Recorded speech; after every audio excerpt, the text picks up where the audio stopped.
अध्याय 41 साथी जानवर सम्मेलन। अनुवादक सीकटलन, संपादक सीकटलन। जो वेन के लिए अंततः घर लौटना और शांति से खेलना काफी कठिन था, लेकिन जैसे ही उसने बॉलिंग और गेम डांगोन लॉन्च किया, ली हुआन घर चला गया। आपका दरवाजा एक महिला ने मारा था जिसने खुद को आपकी बहन होने का दावा किया था। नाम ली वेयांग है। जो वेन ने तुरंत अपने दस्तावेजों को स्पष्ट कर दिया। उन्हें डर था कि ली हुआन ने अपने विला को नुकसान पहुंचाने के लिए उसे दोषी ठहराया। हालांकि ली हुआन ने उस पर बिल्कुल भी ध्यान नहीं दिया। उत्साह में उन्होंने रहस्यमय तरीके से जो वेन से पूछा, क्या आप उस अवैध क्षेत्र की यात्रा में रुचि रखते हैं जिसका मैंने पहले उल्लेख किया था? क्या आप उस अनाम क्षेत्र के बारे में बात कर रहे हैं जो अन्य प्रकार के साथी का उत्पादन करता है? जो वेन ने पूछा। बिंगो, आपकी रुचि क्या है? परंतु हमने रिकॉर्ड पास नहीं किया है। हम अब क्या प्रवेश कर सकते हैं? जो वेन ने ली हुआन को संदेह से देखा। ली हुआन ने अपनी छाती पर हाथ फैलाते हुए कहा, मैं किसी व्यक्ति से स्पष्ट रूप से ऐसा नहीं कह सकता, लेकिन मैं कोई वास्तविक व्यक्ति नहीं हूं। ठीक है, चलो ठीक है। जो वेन काफी उत्सुक था, लेकिन ऐसा नहीं था कि वह किसी क्षेत्र में प्रवेश करना चाहता था। इसके बजाय वह जानना चाहता था कि डायमेंशनल जोन पर उसका फोन कैसे स्थापित किया जा सकता है। भाई, क्या आप मुझे कुछ उत्साह दिखा सकते हैं? मैं वास्तव में आपके उस चेहरे के साथ उपलब्धि की भावना महसूस नहीं कर सकता, ली जुबान ने उदास होकर कहा। बहुत खूब, तुम कमाल हो। जो वेन ने बिना ऊपर देखे अपने फोन पर गेम खेलना जारी रखते हुए बहुत सहज तरीके से चिल्लाया। रहने भी दो। ली जुबान और भी उदास हो गई। हालांकि वह लगभग तुरंत ही खुश हो गया। जो वेन को बाहर खींचते हुए उन्होंने कहा, पाल, मैं आज तुम्हारे क्षितिज का विस्तार करूंगा। जब वे यार्ड में पहुंचे, जो वेन ने विला के बाहर एक सफेद बाघ को फैला हुआ देखा। वह बैल से भी बड़ा और मांसल था। पौराणिक जैड आंखों वाला सफेद बाघ। वह कितना शांत है। मैंने इसे आज ही इंक्यूबेट किया है। ये कितना कष्टदायक अनुभव था। ली जुबान ने डींग मारी और उसकी लार चारों ओर बिखर गई। इस तरह के दिखावे के साथ आपकी आगे अभिनय करने की कोई योजना नहीं है ना? जो वेन ने उत्सुकता से पूछा। ली हुआन का चेहरा डूब गया। अतीत में मैं चाहता था कि परिवार के बीच चीजें खराब न हो, इसलिए मैंने उससे प्रतिस्पर्धा नहीं की। चूंकि वह मेरी जान भी नहीं बख्शना चाहता, इसलिए मुझे उसके साथ समारोह में खड़े होने की कोई आवश्यकता नहीं है। अब से मैं ली परिवार की प्रतिभा ली जुबान बन जाऊंगा। जो मेरा होना चाहिए वह मेरा होगा, इससे कम कुछ नहीं। जो वेन ने ली हुआन को अंगूठा ऊपर दिया। वास्तव में ली जुबान जैसी प्रतिभा छिपने लायक नहीं थी। हालांकि वह उत्सुक था। ली हुआन ने इनविंसिबल कॉर्नेट डिवाइन आर्ट में खेती की, तो क्या अगर वह इसमें खेती करना जारी रखता तो क्या उसे पूरी जिंदगी कुंवारी रहना पड़ता? आइए ऐसे मामलों को न छेड़ें। आ जाओ, आइए एक आनंदमय यात्रा पर चलें। यह जैड आंखों वाला सफेद बाघ असाधारण है। यदि मैं इस पर पर्याप्त संसाधनों का उपयोग करता हूं, तो इसमें व्हाइट टाइगर्स के एक महाकाव्य राजा के रूप में आगे बढ़ने का मौका है। यह इसे वास्तव में भयानक बना देगा, ली हुआन ने इसकी पीठ पर छलांग लगाते हुए कहा। जो वेन को पता था कि कुछ साथी जानवर विकसित हो सकते हैं, लेकिन वे अल्पमत में थे। इसके अलावा विकास के लिए विशेष आयामी सामग्रियों और बहुत सख्त मानदंडों की आवश्यकता होती है। फिलहाल लीग इस संबंध में शोध कर रही थी। विकसित होने वाले साथी जानवरों की आधिकारिक सूची में 400 से भी कम थे। बाकी का अभी भी अध्ययन किया जा रहा था। किसी साथी जानवर पर सवारी करना किसी भी तरह से अच्छा नहीं लग रहा था। सस्पेंशन न होने के कारण कपकपी तेज थी। जो वेन एक आरामदायक सेडान कार में सवारी करना पसंद करेंगे। हालांकि ली हुआन रोमांचित थी। वह जेड आइड व्हाइट टाइगर पर सवार होकर सड़क पर दौड़ा, सीटी बजाता हुआ और सड़क से गुजर रही सुंदरियों की ओर हाथ हिलाते हुए। इस व्यक्ति का मूर्खतापूर्ण चरित्र निश्चित रूप से कोई कृत्य प्रतीत नहीं होता है। जो वेन को अचानक एक समस्या का ख्याल आया। उन्होंने लेजेंडरी स्टेज के कान में फुसफुसाया, ली हुआन, मॉर्टल स्टेज पर मौजूद लोगों के लिए लेजेंडरी कंपेनियन एग को सेने के लिए क्या मानदंड आवश्यक है? ली हुआन ने कहा, आप उस स्केलेटन जनरल को इंक्यूबेट करना चाहते हैं, है ना? मैं तुम्हें चेतावनी दे रहा हूं कि गड़बड़ मत करो। इसे सिर्फ इसलिए आजमाए नहीं क्योंकि ऐसा लगता है कि मेरे लिए इसे इंक्यूबेट करना आसान है।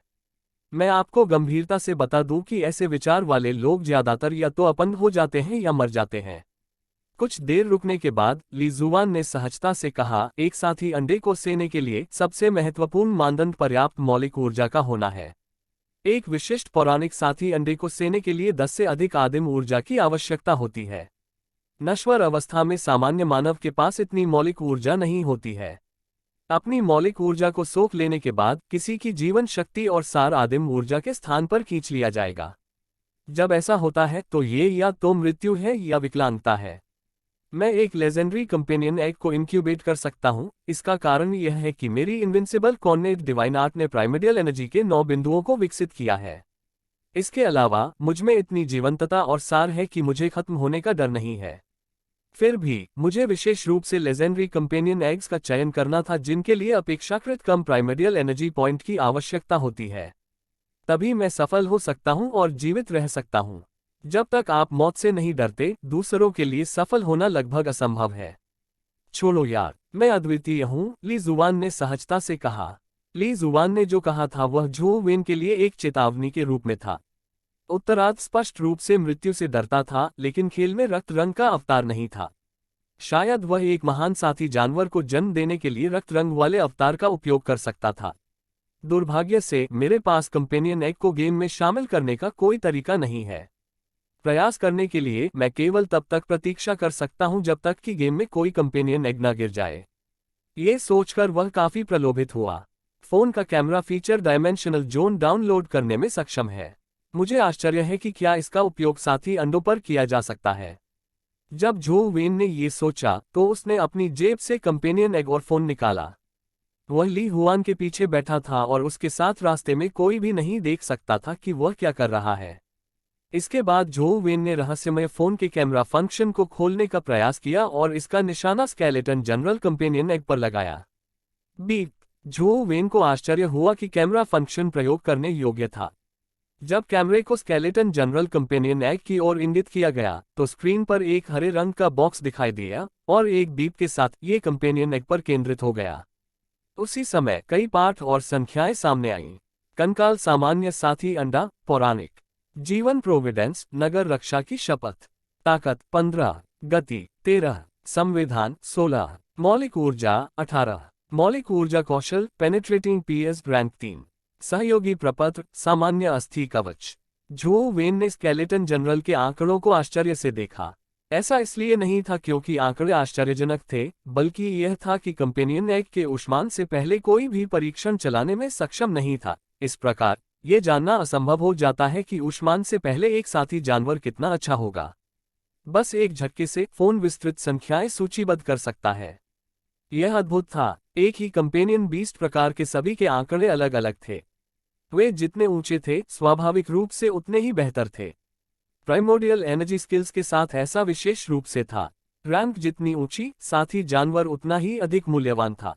बीप। जब झो वेन स्केलेटन जनरल के आंकड़े देख रहा था, उसका फोन फिर से बीप हो गया। उसी समय स्क्रीन पर एक अधिसूचना पॉपअप हुई। स्केलेटन जनरल और म्यूटेड विगोरेंट का अनुकूलता स्कोर 47% है। फ्यूशन की सफलता दर 47% है। फ्यूशन के साथ आगे बढ़ें। स्क्रीन पर हाँ और नहीं का विकल्प आया। उन्होंने बिना किसी हिचकिचाहट के हाँ चुना। तभी एक क्लिक की आवाज आई, कैमरे के शटर की आवाज। फोन ने स्केलेटन जनरल की तस्वीर खींची, साथ ही झो वेन के हाथ में मौजूद स्केलेटन जनरल कंपेनियन एग हवा में गायब हो गया। अध्याय 42 भूमिगत बुद्ध शहर अनुवादक सीक्टलन संपादक सीक्टलन। जैसे ही फोन स्क्रीन पर स्केलेटन जनरल कंपनी एजी प्रस्तुत हुई, झो वेन की उत्परिवर्तित शक्ति चिंती अपने बगल में दिखाई दी। स्क्रीन पर एक नोटिफिकेशन फिर से पॉपअप हुआ। चूंकि उत्परिवर्तित शक्ति चिंती पहले से ही ऊर्जायान समाप्त कर चुकी है, स्केल जनरल कंपेनियन अंडे को सामग्री के रूप में उपयोग किया जाएगा। फ्यूजन के साथ आगे बढ़ें। झो वेन ने हाँ चुना। वह स्केलेटन जनरल कंपनी एजी को सेने में अशक्त थी और उसके भविष्य में फिर से उत्परिवर्तित शक्ति वाली संस्थाएं प्राप्त करने की संभावना थी, इसलिए प्रयास में कोई नुकसान नहीं हुआ था। झो वेन के विकल्प फोटोग्राफी के साथ स्केलेटन जनरल कंपेनियन एजी उत्परिवर्तित शक्ति चिंती की ओर उड़ गया। उत्परिवर्तित शक्ति चिंती में प्रवेश करने के बाद स्क्रीन इंस्टेंट एक स्मारकीय अराजकता में बदल गया। डिंग। कुछ देर बाद गेम स्क्रीन अंततः सामान्य हो गई। उसी समय निम्नलिखित पंक्ति में एक अधिसूचना आई, फ्यूजन सक्सेसफुल। नश्वर उत्परिवर्तित शक्ति चिंती नश्वर उत्परिवर्तित शक्ति चिंती विकसित हुई है। इससे झो वेन कुछ उदास हो गया। एक महान कंकाल जनरल के साथ विलय के बाद भी एक नश्वर मित्र जानवर था। यह एक भयानक अनिष्ट जैसा महसूस हुआ। जब उन्होंने सलन के सफल होने के बाद कंगाल चिंटी का ध्यान अध्ययन किया तो उन्होंने देखा कि इसका मूल रूप लाल कवच के गहरे लाल रंग में बदल दिया गया था। इसके अलावा कवच के ढांचे को बदल दिया गया था। अब वह हड्डी लग रही थी जिसे लाल रंग से रंग दिया गया हो। यहाँ तक कि इसके फाइलर्स और पंजों की मजबूती भी एक जैसी थी। इसके अलावा उसके उद्यम नुकीले हो गए थे और उस तरह जैसे कंटेनदार पत्थरों से खोदे गए थे। ये राइफल और भयानक लग रहा था। इसके दोनों प्रवेश द्वार, वे दो अजीब डेंटिस्ट की तरह के दिग्दर्शन थे। हालांकि यह विकसित काफी मजबूत हो गया था, फिर भी यह नश्वर अवस्था में था। इससे कोई फर्क नहीं पड़ता कि यह किस प्रकार विकसित हुआ, इसके पास पौराणिक स्तर पर एक मित्र जानवर के साथ प्रतिस्पर्धा करने का कोई तरीका नहीं था। उत्परिवर्तित कंगाल चिंटी के आंकड़ों पर नजर डालने के लिए टैप करने पर जो वेन तुरंत आश्चर्यचकित रह गया। उत्परिवर्तित विगोर चिंटी की तुलना में इसकी आंकड़े काफी बदल गए थे। उत्तर परिवर्तित लंका चिंटी, नश्वर, ताकत 10, गति 9, संविधान 10, मौलिक ऊर्जा 9, प्रतिभा कौशल स्केलेटन पीएस ग्रैंड 10, सहयोगी रूप ब्रैसर, ताकत और साथी जानवर बढ़कर 10 हो गए हैं। प्रतिभा कौशल के लिए भी झो वेन चिंतित थे। उन्होंने कंपेनियन बीस्ट्स के पास रैंक 10 प्रतिभा कौशल होने के बारे में कभी नहीं सुना था। वास्तव में झो वेन का हमेशा मानना था कि रैंक 9 मौलिक ऊर्जा कौशल की सीमा थी। जब उनका एशियन पाम 10वीं रैंक पर पहुंचा तभी उन्हें एहसास हुआ कि ऐसी कोई बात है।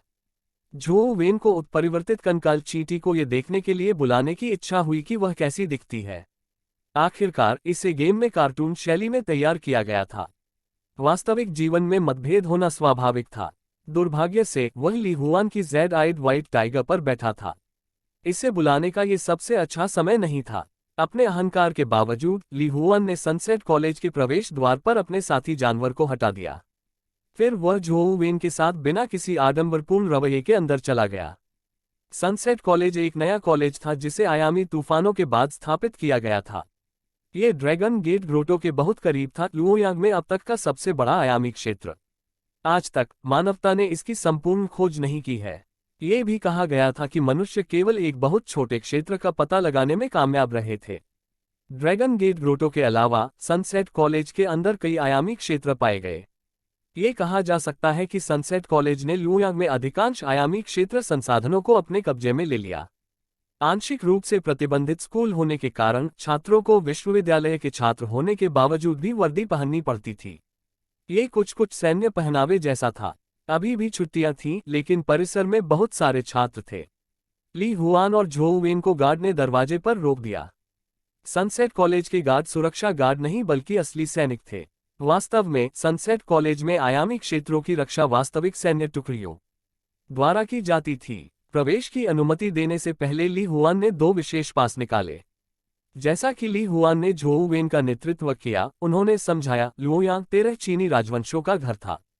प्राचीन शहर सहस्राब्दियों तक भूमि के इस टुकड़े पर बनाए गए थे, लेकिन सभी प्रकार के कारणों से ये प्राचीन शहर नष्ट हो गए थे और खो गए थे। समय की नदियां, ये कहा जा सकता है कि लुओयांग जिस जमीन पर बैठा है वह कई प्राचीन शहरों से एकत्रित है। आयामी तूफानों के बाद से भूमिगत कई आयामी क्षेत्र बन गए हैं। जितना अधिक गहराई में जाया जाता है, क्षेत्र उतना ही अधिक भयावह होता जाता है। लुओयांग के लोग भूमिगत आयामी क्षेत्रों को कालकोटरी कहने के आदी हैं। वर्तमान में खोजी गई कालकोटरी के 4 स्तर हैं। निश्चित रूप से और भी बहुत कुछ है, लेकिन कोई भी मानव विशेषज्ञ इससे नीचे नहीं जा सकता।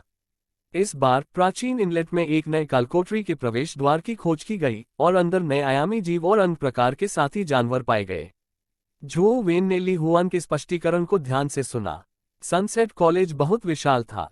लगभग 1 घंटे तक चलने के बाद वे अंततः प्राचीन इनलेट पर पहुंचे जिसका उल्लेख ली हुआन ने किया था। प्राचीन इनलेट वास्तव में एक दलदली भूमि थी। अफवाह ये थी कि यह कभी प्राचीन पीली नदी का मुहाना था जो कभी प्राचीन शहरों को डुबाकर इस क्षेत्र में आपदा लाती थी। बाद में पीली नदी आगे बढ़ी और इस क्षेत्र में बहना बंद कर दिया। इस पूर्व नदी तल में एक नए आयामी क्षेत्र की खोज की गई। जब झो वेन ने दलदली भूमि के अंदर एक स्टेल को देखा तो उसकी आंखें चमक उठीं। स्टेल दलदल के बीच में 10 मीटर से अधिक की ऊंचाई पर खड़ा था। उस पर बैठे हुए बुद्ध की आकृति बनी हुई थी और परियां उनकी परिक्रमा कर रही थीं। विभिन्न उत्कीर्ण प्रतीकों के बीच झो वेन को एक छोटा ताड़ का प्रतीक मिला। ये परियों और बुद्ध ताड़ के प्रतीकों के बीच अस्पष्ट था, लेकिन झो वेन के लिए ये बेहद परिचित था। गाइड प्राचीन शहर के द्वार पर झो वेन ने एक समान प्रतीक देखा था। इसके अलावा उसने गाइड एंशियंट सिटी गेम डनगॉन को डाउनलोड करने के लिए अपने रहस्यमय फोन पर ध्यान केंद्रित किया था। हालांकि ये छोटा सा हथेली का प्रतीक उस चिन्ह से थोड़ा अलग था जो उसने गाइड एंशियंट सिटी में देखा था।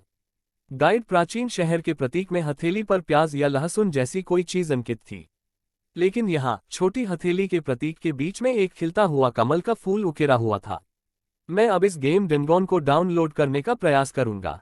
झो वेन ने अपना फोन निकाला और छोटे हथेली के प्रतीक पर निशाना लगाने से पहले कैमरा चालू कर दिया। बीप। जैसे ही यह छोटे हथेली के प्रतीक पर केंद्रित हुआ, स्क्रीन पर एक हरे रंग का बॉक्स दिखाई दिया। हल्की बीप के बाद परिचित इंस्टॉलिंग शब्द प्रकट हुआ। वास्तव में ये कारगर है। झो वेन को सुखद आश्चर्य हुआ, ये कल्पना करते हुए कि झो वेन तस्वीरें खींच रहा था। ली हुआन ने कहा, यह स्टिल उत्तरी वेई राजवंश की शैली में दिखता है। उस समय बौद्ध धर्म फला फूला। झो वेन ने यह नहीं सुना था कि ली हुआन ने क्या कहा था। फोन का इंस्टॉलेशन पूरा हो गया क्योंकि फोन की होम स्क्रीन पर कमल का सिक्का दिखाई दिया। इसके नीचे 3 शब्द थे, अंडरग्राउंड बुद्धा सिटी। अध्याय 43, बुद्ध हृदय कमल। अनुवादक सीक्टलन, संपादक सीक्टलन। स्टेल का निचला भाग कनाडाई क्षेत्र का प्रवेश द्वार था जहां सैन्य टुकड़ियां पहरा दे रही थीं। प्रवेश से पहले ली हुआन ने 2 प्रवेश पास हासिल किए।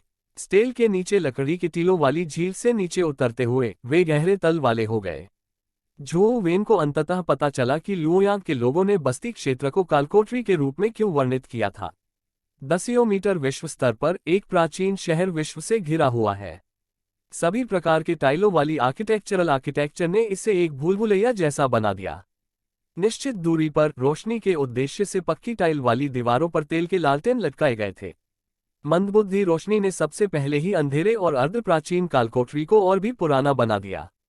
झो वेन और ली हुआन एक सड़क पर थे। दोनों तरफ जो बौद्ध धर्म से संबंधित कई प्रतीक उकेरे गए थे। यहां तक कि लकड़ी की टाइलों वाली छतों पर भी उड़ती परियां उकेरी गई थीं।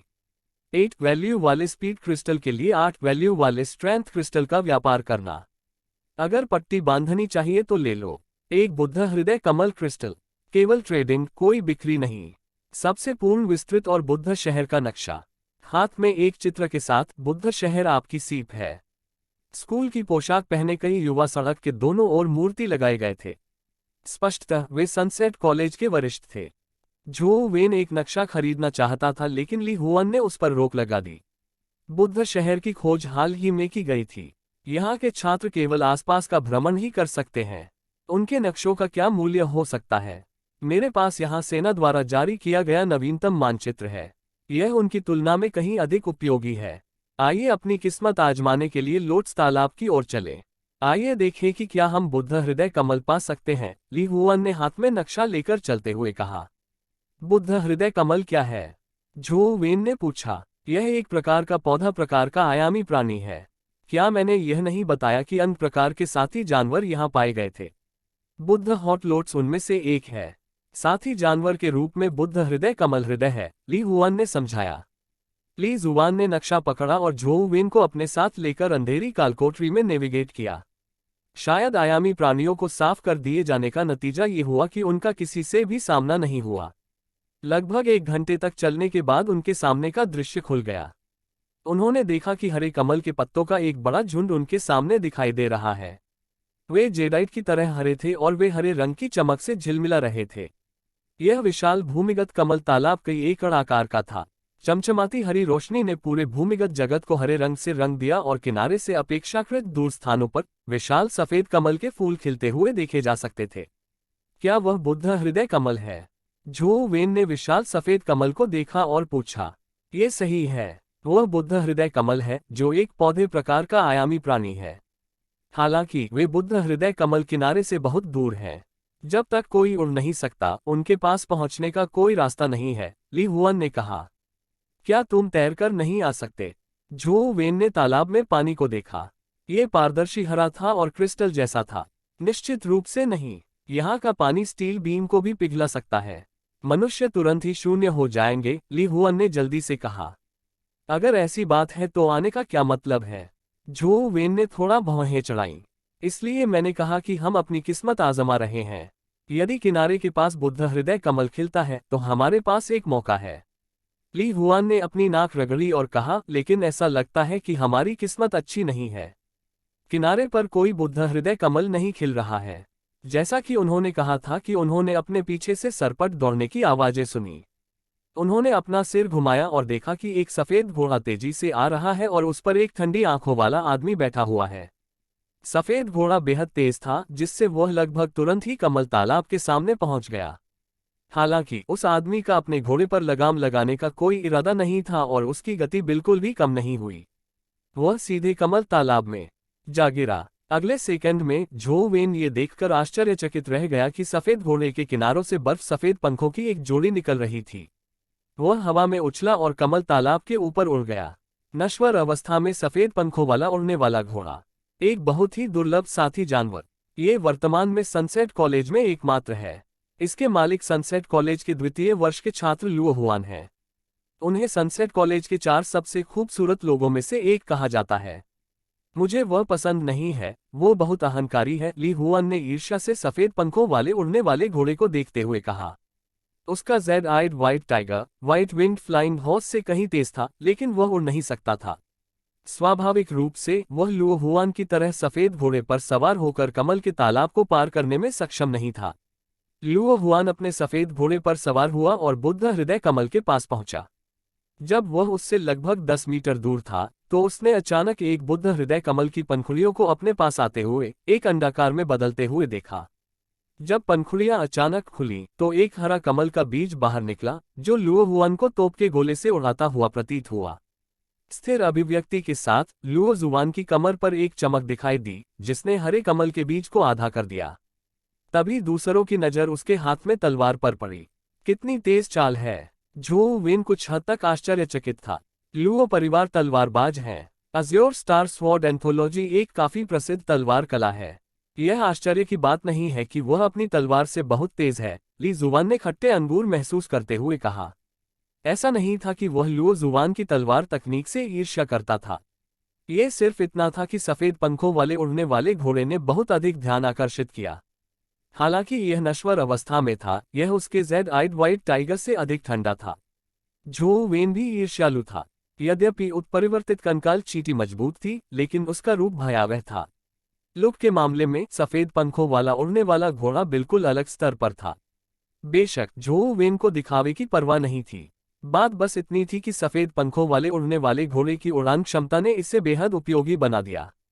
जैसे ही लुओ जुआन ने अपनी तलवार घुमाई, सफेद पंख वाला उड़ने वाला घोड़ा सफेद कमल तालाब के पार चला गया और विशाल सफेद बुद्ध हृदय कमल को काट दिया। ली हुआन और झो वेन केवल ईर्ष्या से देख सकते थे, क्योंकि बुद्ध हृदय कमल लुओ हुआन द्वारा काटे गए थे।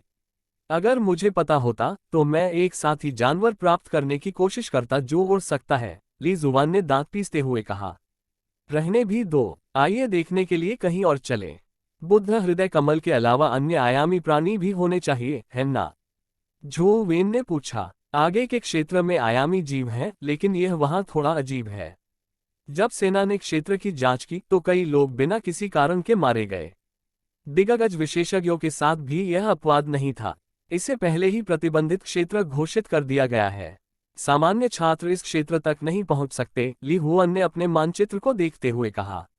उत्सुक होकर झो वेन ने ली हुआन से पूछा, उन लोगों की मृत्यु कैसे हुई? अगर मौत का कारण पता चल जाए तो इसे अजीब नहीं कहा जाएगा। वे तो चलते चलते ही मर गए। कोई आयामी प्राणी नहीं देखा गया, न ही कोई घाव था। यहाँ तक कि जब शवों को शव परीक्षण के लिए वापस ले जाया गया तो पता चला कि उनके अंगों ने काम करना बंद कर दिया था और वे बुरी तरह सिकुड़ गए थे, ली हुआन ने कहा। इन 2 स्थानों के अलावा क्या बुद्ध शहर में आयामी जीव कहीं और नहीं है? झो वेन ने थोड़ा भौहें चढ़ाई। बुद्ध शहर के गहरे इलाकों में निश्चित रूप से और भी बहुत कुछ है।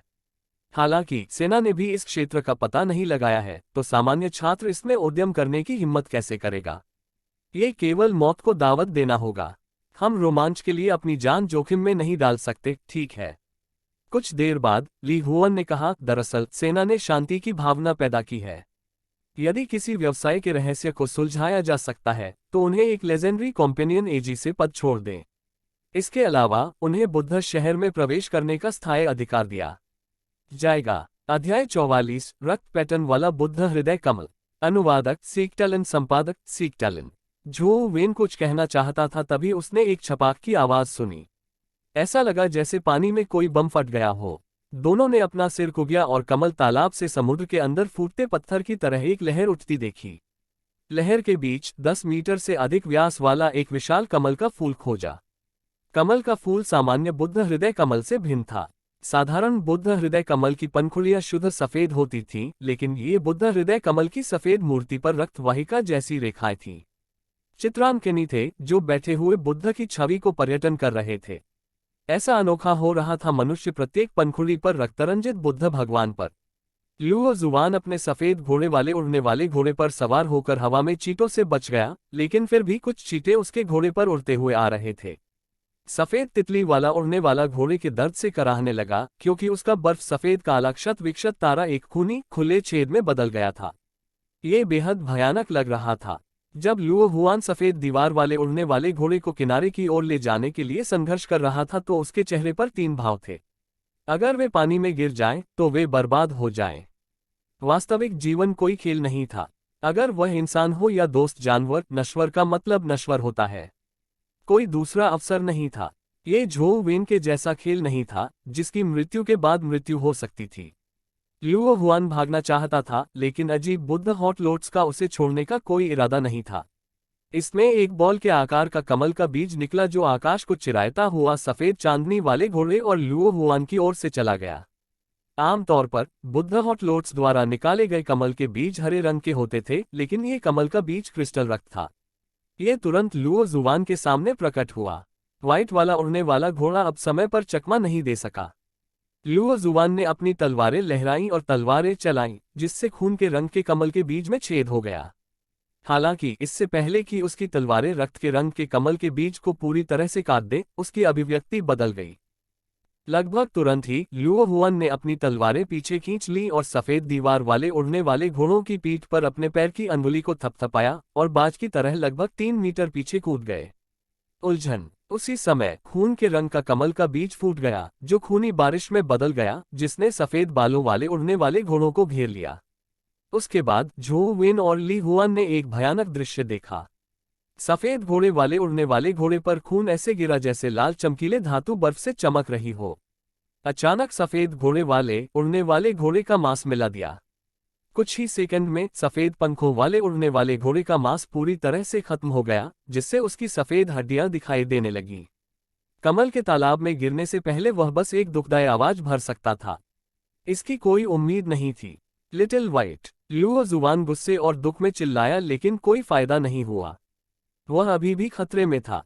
वह बैंक से कम 500 मीटर की दूरी पर था। सफेद पंख वाले उड़ने वाले घोड़े के मर जाने के बाद उसके पास उड़ने का कोई साधन नहीं था। कमल तालाब नरक की नदियों से भिन्न नहीं था। झो वेन और ली हुआन मदद करना चाहते थे, लेकिन वे असहाय थे। उनके पास उड़ने में सक्षम कोई साथी जानवर नहीं था, न ही उनके पास अजेय शरीर थे। वे बस एक तरफ खड़े होकर देख सकते थे, कुछ भी करने में असमर्थ थे। जैसा कि दोनों का मानना था कि लुओ हुआन बर्बाद हो गया था, उन्होंने उसे कमल के पत्ते पर एक पैर के अंगूठे को थपथपाते हुए देखा, जैसे कि वह अगले पत्ते की ओर कदम बढ़ा रहा हो, जैसे कि वह भारहीन हो। अरे, इस सुंदर लड़के में कुछ कौशल है। यहाँ तक कि उसके पास मौलिक ऊर्जा कौशल भी है जो तत्परता का संचार करता है, ली हुआन ने कहा। जब झो वेन ने लुओ हुआन को कमल के पत्ते से छलांग लगाते देखा, तो उसे ये देखकर खुशी हुई कि कमजोर कमल का पत्ता उसके द्वारा कुचले जाने के बजाय थोड़ा कांप रहा था। सनसेट कॉलेज के आयामी क्षेत्रों में क्या ऐसे स्थान हैं जो मौलिक ऊर्जा कौशल को छोड़ देते हैं जो तत्परता का संचार करता है? झो वेन ने ली हुआन से पूछा। जाहिर तौर से सबसे प्रसिद्ध ड्रैगन गेट ग्रोटो है। मौका मिलने पर झो वेन ने ड्रैगन गेट ग्रोटो की यात्रा की योजना बनाना शुरू कर दिया। यदि वह ड्रैगन गेट ग्रोटो में गेम डेनगॉन डाउनलोड कर सकता है, तो वह बिना किसी चिंता के गेम डेनगॉन डाउनलोड कर सकता है। ऐसा मौलिक ऊर्जा कौशल अत्यंत उपयोगी होगा। भले ही उसका अपने शत्रुओं से कोई मुकाबला न हो, वह हमेशा बचने के लिए इसका उपयोग कर सकता था। Boom boom. लुओ जुआन ने आकाश में छलांग लगाने के लिए कमल के पत्तों का इस्तेमाल किया, लेकिन इससे पहले कि वह दूर जाता, 2 आवाजें सुनाई दी। 10 से अधिक रक्त रंग के कमल के बीजों ने उस क्षेत्र को घेर लिया, जिससे लुओ जुवान के सभी निकास बंद हो गए, जिससे उसके बचने के लिए कोई जगह नहीं बची। हालांकि उसके पास अभी भी आधी तलवार बची थी, लेकिन रक्त रंग के कमल के बीजों के सामने वह बेकार थी। उन्हें अलग अलग करने के बाद उनकी विस्फोटक शक्ति और भी मजबूत हो जाएगी। अपने दांत पीसते हुए लुओ हुआन के कपड़े फट गए, जिससे नीले बैल का टैटू दिखाई देने लगा। अगले ही पल वह उसके शरीर से बाहर निकल गया और एक नीले बैल साथी जानवर का रूप धारण कर लिया। ये लुओ हुआन के सामने प्रकट हुआ और रक्त रंग के कमल के बीज को अवरुद्ध कर दिया। ढाल के रूप में नीले बैल के साथ लुओ हुआन को अंततः जीवित रहने का मौका मिला। उस क्षण में वह कमल के बीज बमबारी से बाहर निकल गया। हालांकि उसके नीले बैल कंपेनियन बीस्ट को झटका लगा था। एक बार जब बीज फूट गए तो उनके भीतर का खून उस पर बिखर गया, उसका मांस और खून खराब होने लगा। फिर वह करुण क्रंदन के साथ तालाब में गिर पड़ा। उस सुंदर लड़के लुओ हुआन के पास निश्चित रूप से बहुत सारी महंगी चीजें हैं। उसके पास वास्तव में 2 नश्वर साथी जानवर हैं। दुर्भाग्य से उसके लिए जीवित रहना अभी भी आसान नहीं होगा। वह बैंक से बहुत दूर है, ली हुआन ने अपना सिर हिलाते हुए कहा। झो वेन ने कमल तालाब को घूरते हुए ली हुआन को नजरअंदाज कर दिया। सफेद पंख वाले उड़ने वाले घोड़े और नीले बैल का मांस क्षत विक्षत हो गया था, जिससे वे तालाब में गिरते ही हड्डियों के ढेर में बदल गए। इस भयानक दृश्य ने झो वेन को अपनी उत्परिवर्तित कंकाल चींटी की याद दिला दी। ऐसा प्रतीत होता है कि कमल तालाब और बुद्ध हृदय कमल का रक्तयुक्त तरल केवल मांस को गलाने में ही सक्षम है। हड्डियां क्षत विक्षत नहीं थीं, तो क्या उत्परिवर्तित कंकाल चींटी के लिए कमल तालाब में जीवित रहना संभव था, जो पहले ही हड्डियों में बदल चुकी थी? इस विचार पर झो वेन ने अपनी उत्परिवर्तित कंकाल चींटी को बुलाया और उसे कमल तालाब के पास जाने का आदेश दिया। फिर उसने अपना एक पंजा पानी में बढ़ाया। जब उत्परिवर्तित कंकाल चींटी उसके हाथ के पिछले हिस्से से उड़ी, तो ऐसा लगा जैसे वह खून से सनी हड्डियों से बनी हो। इसका शरीर हड्डी के कांटों से भरा हुआ था और यह अपने विकास से पहले की तुलना में बहुत बड़ा था। यह एक कंकाल टैंक की तरह लग रहा था, खेल की तुलना में कहीं अधिक क्रूर और भयानक। पवित्र बकवास। वह कौन सा साथी जानवर है? बगल में ली हुआन उत्परिवर्तित कंकाल चींटी की उपस्थिति से डरकर उछल पड़ी। फिर उसे एहसास हुआ कि यह झो वेन का साथी जानवर था।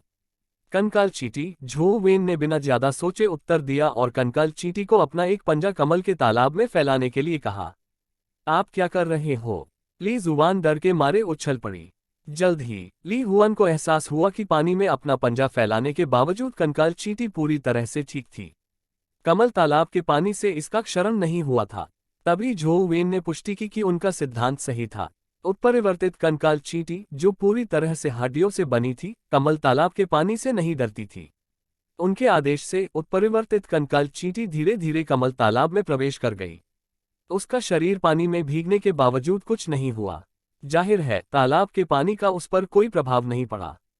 झो वेन मूल रूप से चिंतित थे कि उत्परिवर्तित कंकाल चींटी तैर नहीं सकती थी, लेकिन उन्हें तुरंत राहत मिली जब उन्होंने इसे पानी की सतह पर अपने पंजे और पानी की मकड़ी की तरह कमल के पत्तों पर तैरते देखा। यह तेज गति से रेंगता था, जमीन पर चलने की तुलना में किसी भी तरह से अलग नहीं था।